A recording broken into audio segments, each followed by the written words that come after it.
Horror Junction presents spine chilling horror stories. अब डरोगे? तुम भी। कहानी आज से 1.5 साल पहले शुरू होती है, जब माधवी अपनी बेटी को लेकर बेंगलोर में शिफ्ट करती हैं। माधवी ने बेंगलोर के एक पॉश एरिया में बहुत ही सुंदर सा फ्लैट खरीदा था। अब अगर माधवी के बैकग्राउंड की बात करें तो माधवी एक सिंगल मदर है और इनकी आर्थिक स्थिति बहुत ज़्यादा अच्छी है और वो बेंगलोर में ही अपना एक बिजनेस रन कर रही हैं। माधवी ने वहाँ एक बहुत बड़ा फ्लैट खरीदा था और उसने अपने सभी रिलेटिव्स को बुलाया एक छोटी सी गेट टुगेदर के लिए।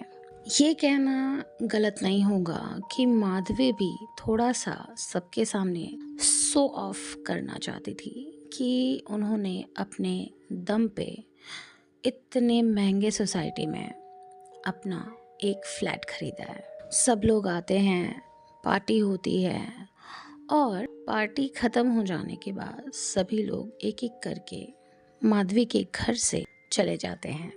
उनके एक भाई और एक बहन जो थे वो कोलकाता में रहते थे और एक भाई दिल्ली में रहते थे। चूँकि अब ये तीनों काफ़ी दूर से आए हुए हैं, माधवी के यहाँ ये तीनों 2 दिन और स्टे कर जाते हैं।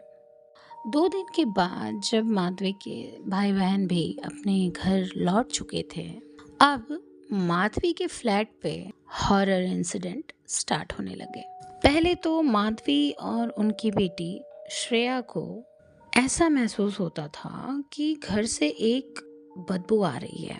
माधवी और उनकी बेटी के अलावा भी उनके साथ 2 हाउस हेल्प रहती थी।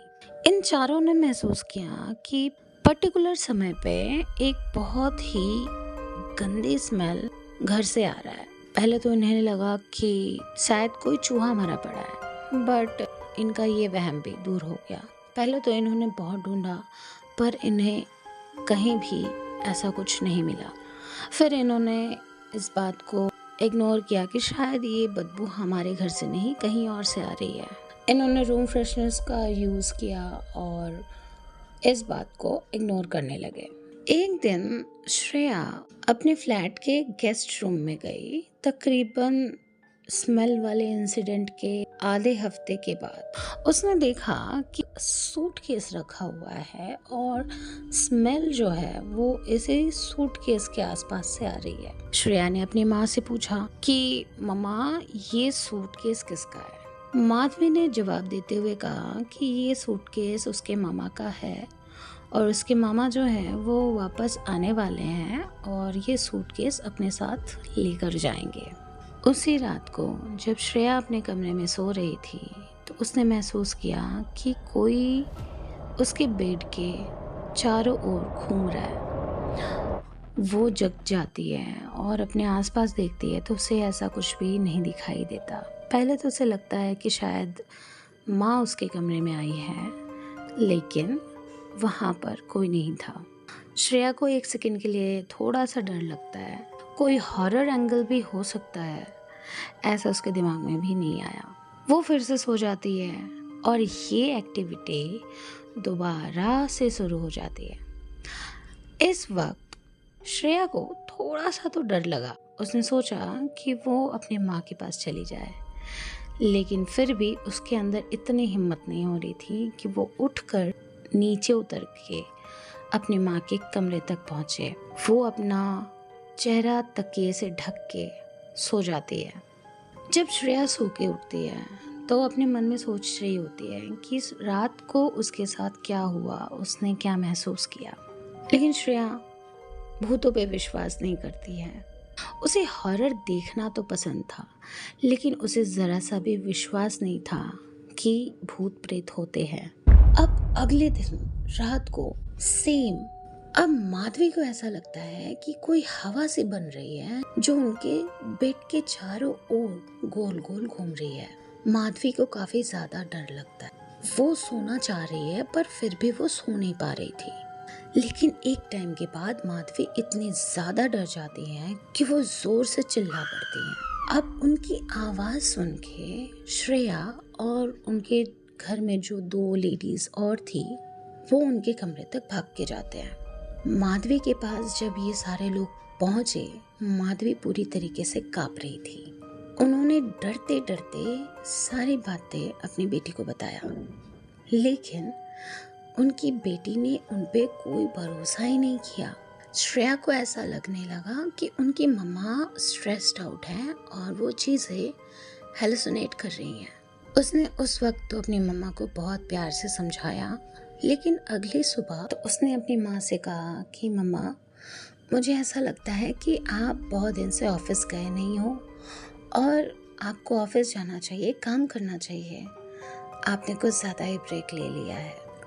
ये सारी बातें सुनकर माधवी को भी कहीं ना कहीं ऐसा लगने लगा कि उनकी बेटी जो है वो उन पे भरोसा नहीं कर रही है। श्रेया की ये सारी बातें सुनकर माधवी को ऐसा लगा कि शायद उनकी बेटी सच कह रही है, वो कुछ ज़्यादा ही सोच रही हैं और उन्हें अपने काम पे ध्यान देना चाहिए। तकरीबन 1 बजे थे। माधवी अपने ऑफिस में काम कर रही थी। उसी समय उन्हें महसूस हुआ कि उनके ठीक पीछे खड़े होकर कोई सांस ले रहा है और वो जो सांस लेने की जो हवा है वो माधवी के शोल्डर पे आके गिर रही थी। माधवी डरते डरते पीछे घूमकर देखती है और वहाँ कोई नहीं होता। उस दिन माधवी बहुत जल्दी ऑफिस से घर को वापस आ जाती है। मैं आप सबको एक बात बताना भूल ही गई कि माधवी को डॉग्स बहुत पसंद, इसलिए उनके पास 2 डॉग, एक जर्मन शेफर्ड था और एक लैब। जिस दिन माधवी ऑफिस से घर आई उस दिन इन डॉग्स ने काफ़ी ज़्यादा रियर्ड बिहेव किया था माधवी के साथ। वो कंटिन्यूअस माधवी को देखकर चिल्ला रहे थे और कुछ भी हो जाए वो माधवी के पास जाना ही नहीं जा रहे थे। ये बात श्रेया ने बहुत गौर से नोटिस की थी। अभी भौंकने वाला इंसिडेंट हो चुका था। उसके ठीक 1 दिन बाद माधवी एक दिन अपनी बेटी से कहती हैं कि उन्हें बीफ खाना है। अब आप सबको मैं बता दूं कि माधवी की जो बेटी थी श्रेया, वो बीफ खाया करती थी, लेकिन घर से बाहर जाकर। ये बात माधवी को पता होती थी कि उनकी बेटी जो है वो बीफ खाती है, लेकिन माधवी कभी भी ये सब नहीं खाती थी। जब माधवी ने कहा कि उन्हें बीफ खाना है तो श्रेया को थोड़ा शॉक लगता है, लेकिन माधवी ने श्रेया से कहा कि मेरा कुछ अलग सा खाने का मन कर रहा है, इसलिए मैं कह रही हूँ तो मुझे बीफ ला कर दो। तो एज यूजुअल जो श्रेया थी उसे भी यही लगता है कि माँ कुछ नया ट्राई करना चाहती है, इसलिए वो बीफ मांग रही है। वो मार्केट जाती हैं, खरीद कर लेकर आती है और बहुत अच्छी तरीके से उसे कुक करके अपनी मम्मा को देती है। उस दिन माधवी ने सारा का सारा बीफ खुद अकेले ही खा लिया। इसके बाद भी माधवी अब हर दम श्रेया से बीफ खाने की डिमांड किया करती थी और श्रेया भी उसकी सारी डिमांड माना करती थी, यानी कि उसे रोज़ बीफ खिलाया करती थी। लेकिन एक दिन जब माधवी बहुत ज़्यादा जिद कर रही थी और श्रेया शायद किसी काम में बिजी थी, उस दिन उसे बहुत गुस्सा आ गया और उसने बीफ लाने से मना कर दिया। जब श्रेया ने मना किया तो माधवी उससे ऐसे घूरने लगी जैसे मानो कि वो अभी खड़ी के खड़ी श्रेया को खा जाएगी। माधवी चिल्लाते हुए अपने बेटी के पीछे दौड़ती है और श्रेया को काफ़ी ज़्यादा डर लग जाता है। दोनों स्टाफ जो उनकी मदद के लिए थे वो उनकी तरफ आते हैं और जैसे तैसे श्रेया को बचाते हैं।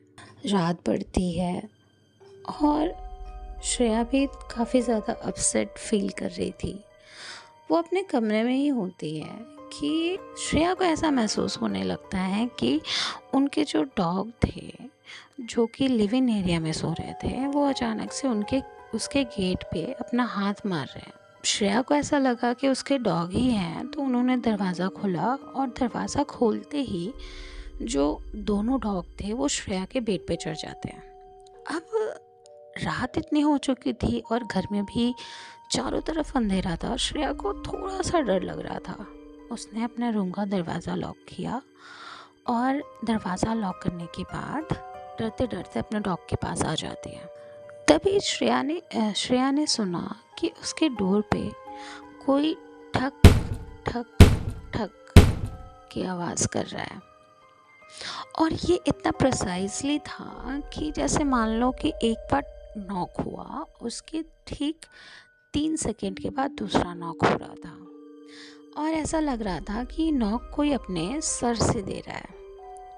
श्रेया काफ़ी ज़्यादा डर गई थी और वो धीरे धीरे डरते डरते दरवाजे के पास जाती है। वो पूछती है कौन है, तो बाहर से आवाज़ आती है कि तो मुझे बीफ नहीं देगी, खोलना, गेट खोलना, मैं तुझे बताती हूँ ना मैं कौन हूँ। और इतना सुनने के बाद श्रेया डर जाती है और अपने कदम पीछे कर लेती है। अब जो श्रेया का बेडरूम था उसके ठीक अपोजिट में एक और बेडरूम था जिसमें वो दोनों हाउस हेल्प रहती थी। श्रेया ने अपने फ़ोन से अपने हाउस हेल्प को फ़ोन किया और कहा कि क्या तुम मुझे देख के बता सकती हो कि मेरे कमरे के बाहर कौन खड़ा है। अब श्रेया की जो हाउस हेल्प थी वो धीरे से अपना कमरा का दरवाज़ा खोलती हैं और देखती हैं कि वहाँ श्रेया के रूम के बाहर कोई लेडी खड़ी है जिसने मुस्लिम अटायर पहना है। उन्होंने श्रेया को बताया और अपना भी दरवाज़ा बंद कर लिया। उन्हें भी समझ में आ रहा था कि घर में कुछ तो बहुत बुरा चल रहा है। इधर श्रेया को भी समझ में नहीं आ रहा था कि वो क्या करे। श्रेया के गेट पे कंटिन्यूअस वैसा नॉक होते जा रहा था, लेकिन श्रेया ने दरवाज़ा नहीं खोला। धीरे धीरे श्रेया डरते डरते कब सो गई उसे भी पता नहीं चला। जब सुबह में श्रेया सोकर उठती है तो उसने ये सारी बात अपनी हाउस हेल्प्स के साथ डिस्कस किया और इन्होंने सोचा कि किसी बड़े इंसान को बताना होगा जिससे इस प्रॉब्लम से वो बाहर निकल सके। फिर श्रेया को याद आता है कि कोलकाता में उसके एक मामा हैं जिसे वो ये सारी बातें शेयर कर सकती है। श्रेया ने अपने मामा के पास फ़ोन किया और सारी बातें बता दी। उसके मामा ये सारी बातें सुनकर शॉक्ड हो चुके थे, लेकिन इन्हें अभी भी नहीं समझ में आ रहा था कि ये सारी चीज़ें कब और कैसे शुरू हुई है। श्रेया के जो मामा हैं वो बंगाल में थे। श्रेया के मामा की जान पहचान बंगाल के एक बहुत ही प्रसिद्ध काली मंदिर में थी। उन्होंने बिल्कुल भी समय ना बिताते हुए उस मंदिर के पुजारी से मिलते हैं जो वहाँ पे जो मेन पंडित थे। जब उन्होंने उनके मामा की सारी बातें सुनी, उन्हें सब कुछ समझ में आ गया था। कह सकते हैं कि उन्होंने अपनी सिद्धियों से देख लिया था कि इस घर में क्या चीज़ें हैं। उस तांत्रिक बाबा ने अपने बेटे को कहा कि उससे बेंगलोर जाना होगा। अब जब ये सारी पीछे चीज़ें चल रही थी तो इधर माधवी को पता चल गया था कि कुछ है जो चल रहा है। वो दिन दहाड़े अपने बेटी को बोलने लग गई थी, तो मुझे भगाना चाहती है, कोशिश कर ले, अगर भगा सकती है तो मैं तो इसे लेके जाऊंगी और साथ ही साथ तुझे भी लेकर जाऊंगी। इधर वो जो तांत्रिक का बेटा था फ्लाइट पकड़ने के लिए जब अपने घर से निकला तो एयरपोर्ट पहुंचने के थोड़ी देर पहले ही वो जिस टैक्सी से आ रहा था वो खराब हो जाती है। उसने सोचा कि थोड़ा सा ही वॉकिंग डिस्टेंस है, क्यों ना वो वॉक करके ही चला जाए। ऐसा ही होता है। वो अपने हाथों में अपना ट्रॉली बैग जो है वो लेकर आगे बढ़ रहा होता है और ठीक उसके कदमों के साथ साथ उसे पीछे से एक और कदम के चलने की आहट महसूस होने लगी। वो भी काफ़ी ज़्यादा सिद्धि वाला इंसान था, वो समझ चुका था, लेकिन डर तो उसे भी लग रहा था कि तभी पीछे से एक आवाज़ आती है, मत जा, कुछ नहीं कर पाएगा तू।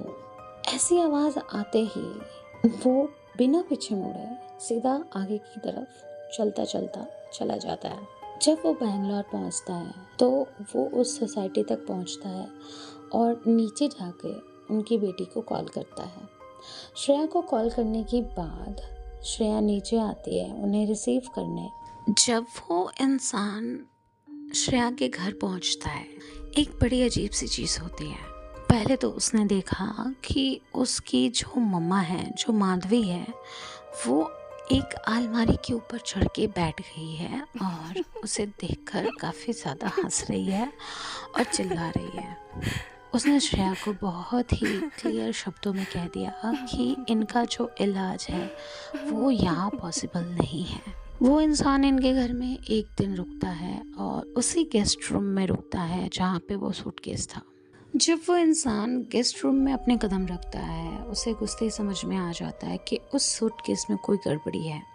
उसने श्रेया से उस सूटकेस के बारे में पूछा और अगले दिन श्रेया को कहा कि जब वो अपनी माँ को लेकर कोलकाता आएगी, अपने साथ वो सूटकेस ज़रूर लेकर आए। श्रेया सब कुछ समझ रही थी लेकिन कुछ भी बता नहीं पा रही थी। लेकिन श्रेया को ये भी डर लग रहा था कि वो अपनी माँ को कोलकाता लेकर आए भी तो कैसे। बाय फ्लाइट ऐसी हरकतें करने से लोग उसे जाने नहीं देंगे और ट्रेन से ऐसी हालत में लेकर आना इम्पॉसिबल है। अगर उसकी माँ ने कुछ कर दिया बीच रास्ते में तो मुश्किल हो सकती है। श्रेया काफ़ी ज़्यादा उस इंसान के हाथ पैर जोड़ने लगती है कि वो कुछ भी करके उन्हीं लोगों के साथ कोलकाता वापस चलें। इधर तांत्रिक के बेटे जो थे वो भी थोड़े से सॉफ्ट हो रहे थे। उन्हें सच में नहीं समझ में आ रहा था कि इतनी छोटी बच्ची इतना सब कुछ कैसे मैनेज कर पाएगी।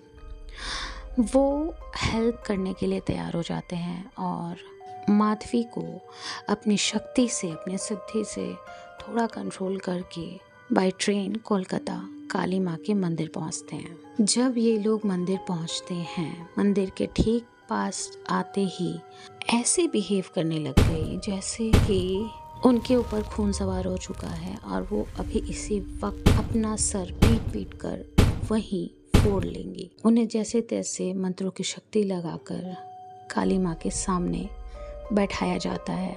2 दिनों तक कंटिन्यू क्रिया चलने के बाद माधवी जो है वो नॉर्मल होती है।